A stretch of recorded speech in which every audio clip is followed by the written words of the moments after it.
দিনাজপুর জেলার ঘোড়াঘাট উপজেলার একটি আদিবাসী বাড়ি। আদিবাসী মানে ওরাও সম্প্রদায়, ওরা হিন্দু ধর্ম পালন করে। একটি বাড়ি, মাটির বাড়ি।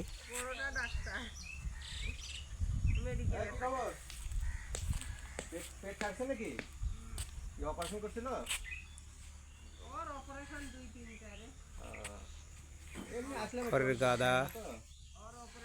গাদা গ্রামের বাড়ি যা হয়,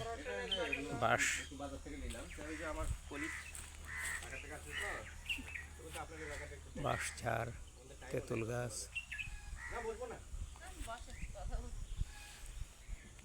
হ্যাঁ,